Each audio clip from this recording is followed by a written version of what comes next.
If you ask the internet, progression on a motorcycle follows a very simple, linear, and kind of video gamey logic.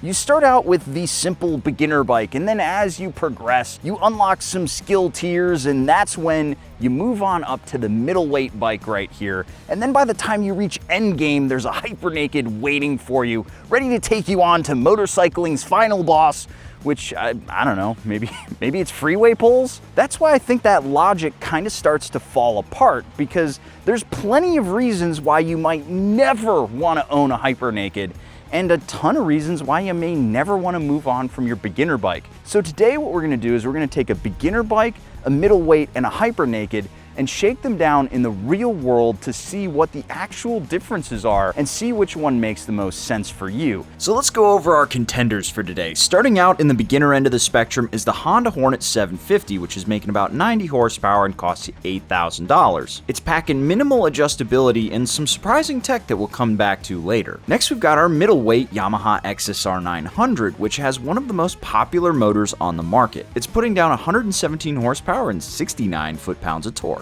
Nice. And by the way, this is actually the last time I get to make that joke, because after today, you can no longer get entered to win the XSR 900. Entries are closing tonight at 11:59 p.m. Pacific Standard Time, so you have just a few hours left to get yourself entered to win, and there are currently, at time of filming, less than 200 people entered to win. There is also a hidden code over on the Patreon if you wanted some extra entries. That link is down in the description below, and you have until 11:59 p.m. Pacific Standard Time today to get entered to win. Then we've got a motorcycle built only for maniacs who have stared into the void and saw nothing staring back but the yawning infinite blackness into which college funds and mortgage payments disappear. The KTM Super Duke Evo R. This is a 1290, but I promise you're not missing much over the 1390. It's putting down 180 horsepower and 103 foot-pounds of torque, and if you're curious about what tech is on board, the answer is yes, and it better be for $20,399. I got mine for closer to like 10 grand used, which makes me feel really good about the depreciation on this bike. Awesome investment. But those are just numbers. Let's see how that actually translates on the street. We'll start out with a second gear 40 to 100 roll on a Mexican highway.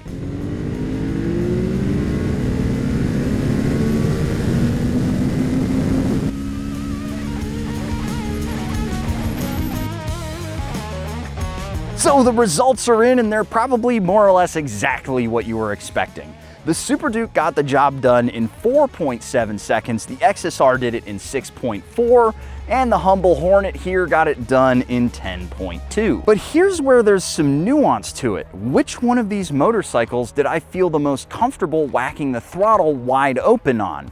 And it's actually these two, because the Super Duke's power was kind of intimidating. It's so hard to keep that wheel down. Woo! Let's do that one again.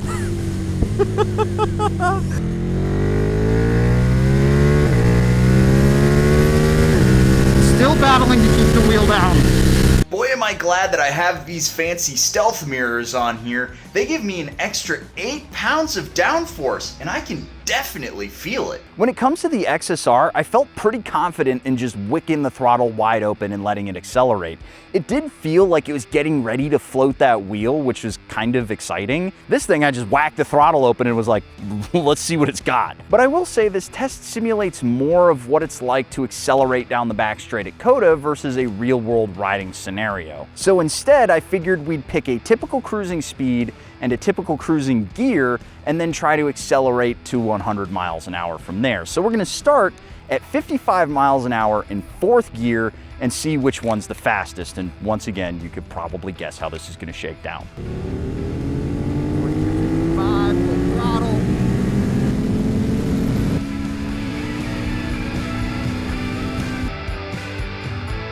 Yep, it's exactly as you would have expected. The Super Duke got it done in 4.5 seconds, the XSR took 5.8, and the Hornet here took 9.1 seconds. But it's worth pointing out that the Hornet actually had the biggest change in its times. And that's why you have to consider the design intent for all these motorcycles, because you may have a ton of power on the Super Duke, but it's designed to give it to you higher in the power band and essentially on a racetrack. So the way this motorcycle is geared at 55 miles an hour in 4th gear, it's essentially pulling from idle. Then when you look at a bike that's designed for street duty like the CB750, at 4th gear at 55 miles an hour, you're in the meat of the power band already. And sure, it got gassed from 80 to 100, but 55 to 80 tells a different story. Even a phenomenal street bike like the XSR 900 still wanted me to go down a gear before it really started to accelerate. Next up, I want to talk about the tech on all of these bikes, because despite there being a roughly $11,000 difference between the Hornet and the Super Duke, all of these motorcycles feature a lot of technology. So the question is, which one sits in that comfortable butter zone? I figured when it comes to tech, we're gonna work our way backwards, because this thing has it all, and we'll start subtracting as we go. Starting out with probably the headline grabbing feature of a motorcycle like this, it has semi-active suspension, which means every time I hit the starter button, this thing is thinking for itself and adjusting the suspension to give me the best ride every single time. Not to mention there's a plethora of ride modes on here. We've got rain, street, sport, performance, track. It's got launch control, which is variable based on how much you need. It's got wheelie control built in. You can go in and dial some of these modes. You can basically set this motorcycle up exactly the way that you want it to be. Not to mention that this motorcycle also features a ton of top shelf components. You have Brembo braking hardware paired with lightweight forged aluminum wheels, and most of the touch points on this bike are fully adjustable. Now, like I said, we're gonna start seeing technology get stripped away from these motorcycles as we get cheaper.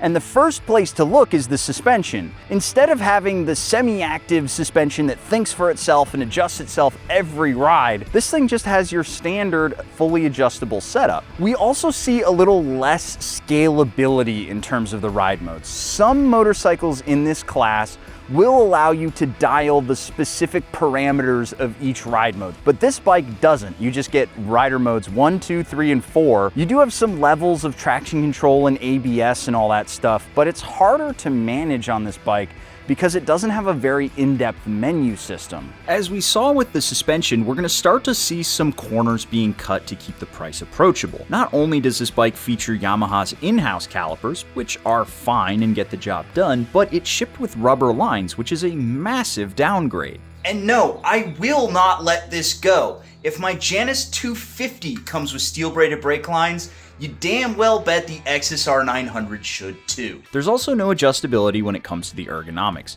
What you see is what you get. And now we reach kind of the floor of technology. I would say most beginner bikes, whether it's 300s all the way up to this thing right here, are shipping with similar hardware. While the XSR still had some adjustability in the suspension, the Honda basically has none. You're stuck with preload only in the rear, and the front is completely non-adjustable. The rest of the hardware on the Honda is actually a lot closer to the XSR than some Yamaha owners may want to admit. It also shipped with basic radial calipers along with rubber hoses. But something I was not expecting to see is how much more adjustability you get in the rider modes on the Honda versus the more expensive XSR.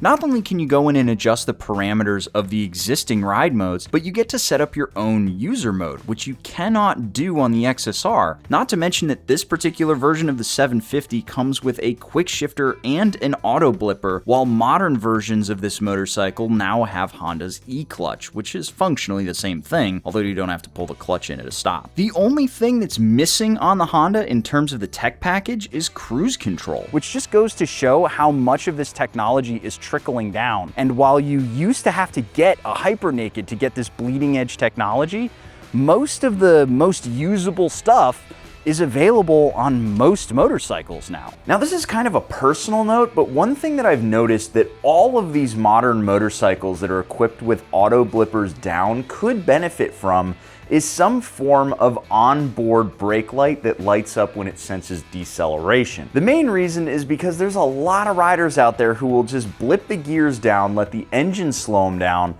and they won't grab their brake, which means that their light doesn't actually light up, letting anybody know that they're slowing down. That is why I always ride with one of these. This is a BrakeFree helmet brake light, and it does exactly what I think all of these motorcycles should be doing, except it's on your helmet, so it's in a driver's eye line. One of my favorite things too is it actually has this hazard light setting, which is really great if you're caught in the rain or dark traffic and you just are like, hey, please don't rear end me. This thing installs in seconds, and it's a completely self-contained unit, which means that there's no wires or anything that you need to plug into your helmet or your bike to make it run. If you're interested in checking out a BrakeFree helmet light, click the link down in the description below, where I've got a code that'll get you $10 off your order. That link is down below and the code is right here. And now we have to talk about the price, and not just the price to buy these bikes, I'm talking about the price to own them. And as somebody who has owned a Super Duke for over a year now, I can tell you this is where it's gonna start losing some of its advantages, because my God, is that motorcycle so expensive to run. So I was able to buy this bike used for roughly $10,000 out the door, down from the listed price of $11,799. I felt like a winner that day because I got a bike that had been dragged through the parts catalog for the same price as one of those brand new XSR 900s. But a few months later, I had to bring this thing in for a valve job, and that cost me $2,217.20 because fuck me. The problem with one of these motorcycles is they're so complicated to work on. Everything is interconnected, and so it takes a long time to do anything on this bike. And then if parts start going, they cost a lot of money to replace. It cost me like $130 to put a new brake switch on this thing. And then when I swapped back to the stock levers, that was close to $400 because these are Brembo parts. Not to mention the tires, the oil, the everything else that goes with this bike. Let's just slap another $5,000 on there, and I guarantee you that is lowballing the amount of money that I've spent to run this thing for 1 year. But goddamn, was it a good feeling year, and I get to write some of this stuff off as a business expense, so I get to pay less taxes for it and feel a little bit better about how much fucking money this motorcycle costs. I swear to God, it's not worth it. Why would anybody own that? One of the big benefits of riding a beginner or a middleweight style motorcycle is they tend to use a lot of the same hardware as the rest of the bikes in a manufacturer's lineup. So for example, the front brake lever and master cylinder on the Hornet is the same as off of the Transalp. Not only will that be cheaper just because it's less high performance than what's on the Super Duke, but because there's more of them across more models, you don't have to wait as long for a part to get in. It's not some fancy Italian lever for your Austrian money pit. It's just a generic master cylinder and lever that's probably sitting on one of Honda's warehouse shelves here in the United States right now. These bikes also tend to be a lot less picky about the hardware that's installed in them. To give you a visceral example of this, if I choose to switch from this battery in my Super Duke to this one, the bike just won't run. The fuel pump won't turn on for some reason. Why? I have no idea. It's just that picky about the battery that's in it because KTM things, am I right? On top of that, you have consumables. I may get 2,000 miles out of a rear tire on my Super Duke before it is completely spent. And that is a 200 section rear tire versus the 180 or the 160 that you have on the XSR and the Hornet respectively. Then lastly, you have the general maintenance of these bikes, which is a lot more forgiving on the beginner and the middleweight because they're not nearly as high strung as something like a Hyper Naked. I wouldn't recommend skipping oil changes or valve clearance checks, but if you're late to them, it's going to be a lot more forgiving versus something like the Super Duke, which if you decide to do that on that bike, God help you. And now we arrive at the final question, and that is which one is right for you? And unfortunately, I can't really answer it for you. All I can do is provide all the data points that I have and then give you some of my opinion here. And if you were gonna ask me, which one of these motorcycles would I recommend to the average guy or gal out there who's riding on the twisties, who's maybe doing the occasional track day, doing some commuting on the highway, and maybe they don't want to spend a lot of money on their motorcycle while they're doing it, but they still want to have some fun, I think the answer is pretty clear. It's the middleweight. Another thing to consider is because this is a beginner bike designed to be approachable, it's actually the smallest of the bikes here. So as a bigger guy, I'm just naturally drawn towards the middleweight and the Hyper Naked more because they're more spacious, they're more roomy bikes for a guy my size. As far as the Hyper Naked is concerned, that bike is basically reserved for people who have absolutely lost their minds. And I lost my mind a long time ago, so it's a perfect fit. I suppose if I wanted to be charitable towards the Hyper Naked class, this is the bike that you get if you want one machine to do everything pretty damn well. It's not a jack of all trades, master of none. This thing is actually really good at just about everything you throw at it, whether it's touring, because this thing can have saddlebags, whether it's riding on the racetrack, doing your general twisty roads, or commuting. Anything you throw at it, this thing's gonna chew it up and spit it out, no problem. The Hyper Naked would probably score an A or a B grade on just about everything it does, whereas the middleweight tends to get more of a B or a C, because they tend to be good at a lot of stuff, but not great at any one thing. But then if you want a motorcycle that has no pretense about it, and you just wanna ride it and not have to worry about spending a bunch of money, just stick with your beginner bike, man. These things are so good nowadays. They're so scalable, they're so dialable, and they sure as hell won't cost you $2,200 to get the valves done. Because, god damn it, that Super Duke is so expensive. Oh man, I still have to do something with the clutch. It's not working right. I hope it's just bleeded. Every time I look at that motorcycle, it costs me money, I swear to God.